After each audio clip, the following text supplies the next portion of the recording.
তো হ্যালো বন্ধুরা, আজকে আবার একটি ভিডিও নিয়ে আপনাদের সামনে হাজির হয়েছি। তো আজকে দেখতেই পাচ্ছেন যে এই মুহূর্তে আমি যখন ভিডিও করছি, এখন বাজে প্রায় আড়াইটে, ঠিক আছে। তো আপনারা দেখতে পাচ্ছেন যে আড়াইটের সময় কলকাতাতে বৃষ্টি শুরু হয়ে গেছে। এই বৃষ্টিটা কি আদৌ ঘূর্ণিঝড়ের জন্য হচ্ছে, নাকি ঘূর্ণিঝড়ের প্রকোপের জন্য, না এমনি হচ্ছে, সেটা দেখে নেব, ঠিক আছে। তো দেখতে পাচ্ছেন যেরকম এখন এই কলকাতা এবং এদিকে আরামবাগ, ঠিক আছে, কতুলপুর, বর্ধমান, এইসব সাইডে আস্তে আস্তে দেখুন বৃষ্টি শুরু হয়েছে। এখন কলকাতার দিকে অবশ্য একটু কম, তবে আরামবাগ, এইদিকে দেখুন বর্ধমান, এইসব দিকে কতুলপুর, এইসব দিকে কিন্তু ভালো পরিমাণে বৃষ্টি শুরু হয়েছে বন্ধুরা। প্রচুর পরিমাণে বৃষ্টি হচ্ছে এইদিকে, দেখতে পাচ্ছেন আপনারা ম্যাপে। কিন্তু কলকাতাতে অপেক্ষাকৃত কিছুটা কম বৃষ্টিপাত হচ্ছে। তো দেখে নিই এই বৃষ্টি কতক্ষণ চলবে বা কি। তো দেখুন এখন বাজে এই 2-2:30 বাজে।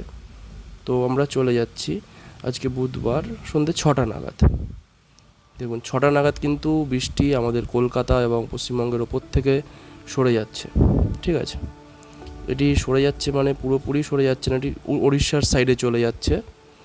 সেই সঙ্গেই দেখতে পাচ্ছেন যে পাশাপাশি এখানে পুরুলিয়ার দিকে, হুড়ার দিকে, কাতরার দিকে, বাঁকুড়ায় নেই অবশ্য, অল্প কিছু বৃষ্টিপাত হতে চলেছে, ঠিক আছে।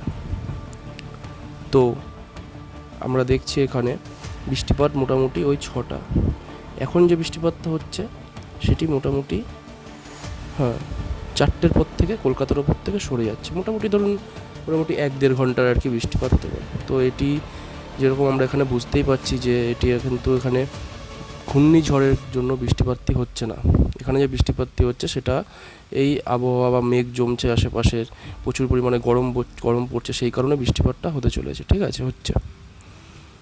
এদিকে দেখছি বাংলাদেশের, ঠিক আছে, বাংলাদেশের দেখুন এই যে বাংলাদেশের পশ্চিম দিকেও কিন্তু বৃষ্টিপাত হচ্ছে, সেটিও এই কলকাতার মতনই বৃষ্টিপাত হচ্ছে। এখন দেখে নিন 2টোর সময়,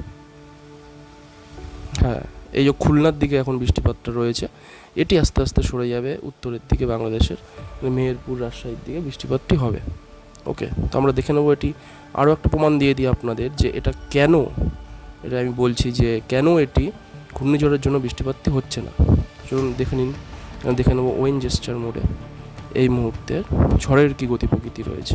পুরোপুরি দেখবো না, পুরোপুরি ঝড়ের গতি প্রকৃতি আমরা আমাদের রাতের ভিডিও আসছে, সেই ভিডিওতে আমরা দেখব। এখন দেখুন ঝড়টা এখন কীরকম অবস্থায় কোথায় রয়েছে। দেখতেই পাচ্ছেন এটি মোটামুটি এখন চেন্নাইয়ের কাছাকাছি, বলতে সমুদ্র তটের কাছাকাছি, মানে ওই কাছাকাছি তো নয়, ওই বঙ্গোপসাগরের মাঝখানের দিকে অবস্থান করছে ঝড়টি এই মুহূর্তে, ঠিক আছে। তো সেখানেই 49, 60, 62, মানে এখন ঘূর্ণিঝড়ে তৈরি হয়ে গেছে বলতে পারেন, প্রায় তৈরি হওয়ার মুখোমুখি প্রায়। তো 62 কিলোমিটার।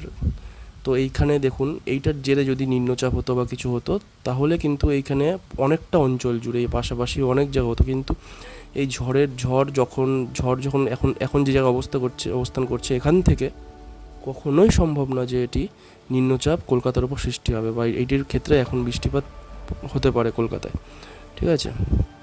তো দেখতে পাচ্ছেন আমরা যখন আরও আগাচ্ছি, এইটা যখন এই দেখুন যখন এটি মঙ্গলবার, তখন কিন্তু এটির প্রকোপে বৃষ্টিপাত হতে পারে এখানে কলকাতায়, ঠিক আছে। তো আজকে এই ভিডিওটিতে এই পর্যন্তই রাখলাম বন্ধুরা। তো দেখা হচ্ছে আবার রাতের ভিডিওতে থাকবে পুরো ঘূর্ণিঝড়ের গতি প্রকৃতির সম্পর্কে পুরোপুরি আলোচনা এবং পুরোপুরি আপডেট, ঠিক আছে। ততক্ষণের জন্য টাটা, গুড বাই।